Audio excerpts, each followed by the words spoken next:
Baik, selamat pagi. Nama saya Valeria Ola, NIM 1910416895, kelas manajemen A2 pagi, dosen Bapak Adi Mursalin, Sarjana Manajemen, Magister Manajemen, mata kuliah Manajemen Pemasaran Internasional. Baik, di sini saya akan mempresentasikan mengenai hukum perdagangan internasional.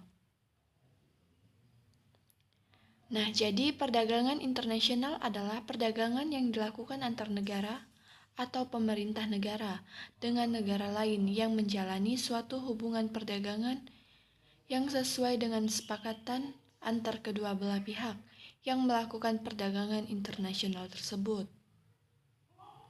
Nah, jadi ada asas-asas dalam kontrak dagang, khususnya untuk melindungi hak dan kewajiban, baik penjual maupun pembeli. Yang pertama, asas kebebasan berkontrak. Yang kedua, pengakuan atas kebiasaan serta praktik perdagangan antara negara, perdagangan internasional.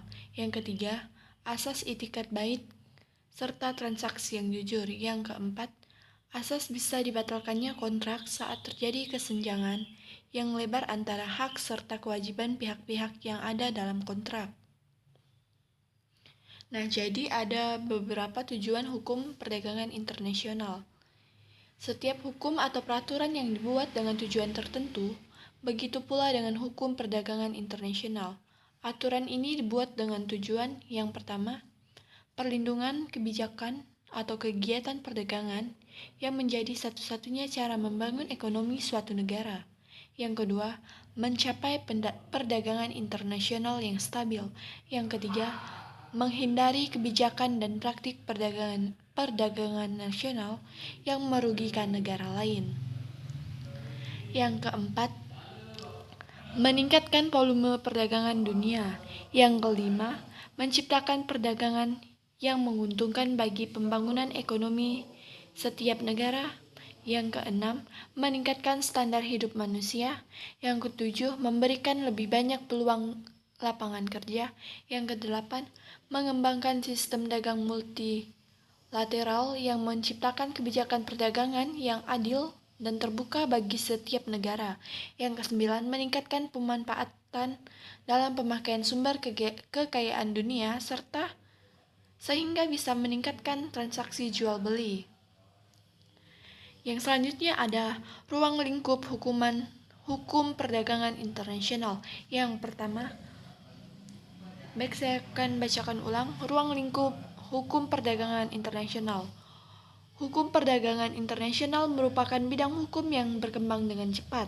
Ruang lingkup bidang hukum ini mencangkup hal yang luas. Hubungan-hubungan dagang yang sifatnya lintas batas dapat mencangkup banyak jenisnya, dari bentuknya yang sederhana, yaitu barter, jual beli barang atau komoditas, hingga hubungan atau transaksi dagang yang kompleks. Nah, perkembangan hukum perdagangan internasional dapat dikelompokkan ke dalam 3 tahap, yaitu 1. Hukum perdagangan internasional dalam masa awal pertumbuhan. Yang kedua, hukum perdagangan internasional yang dicantumkan dalam hukum nasional. Yang ketiga, lahirnya aturan-aturan hukum perdagangan internasional, munculnya lembaga-lembaga internasional yang mengurasi perdagangan internasional. Nah, jadi ada manfaat mempelajari teori perdagangan internasional. Di antaranya adalah 1. Membantu menjelaskan arah dan komposisi perdagangan antar negara, serta efeknya terhadap struktur perekonomian suatu negara. Yang kedua, dapat menunjukkan adanya keuntungan yang timbul dari adanya perdagangan internasional atau gains from trade. Yang ketiga, dapat mengatasinya permasalahan neraca pembayaran yang defisit perdagangan internasional disebabkan adanya perbedaan negara-negara masing-masingnya. Nah, jadi di sini selanjutnya kita akan membahas ekspor dan impor. Di sini yang pertama itu saya akan membahas dampak positif ekspor. Yang pertama, memperluas lapangan kerja, meningkatkan cadangan devisa. Yang ketiga, memperluas pasar karena dapat memasarkan produksi ke seluruh dunia. Yang kedua itu ada dampak negatifnya, meningkatkan kelangkaan barang di dalam negara, menyebabkan eksploitasi besar-besaran sumber daya alam. Misalnya, ekspor barang tambang telah menyebabkan semakin tipisnya cadangan bahan tambang dan menimbulkan kerusakan alam atau lingkungan. Nah, sekarang kita akan membahas dampak positif impor. Yang pertama, meningkatkan kesejahteraan konsumen karena masyarakat Indonesia dapat menggunakan barang-barang yang tidak terdapat di dalam negeri. Selanjutnya, meningkatkan industri dalam negeri, terutama yang bahan bakunya berasal dari luar negeri.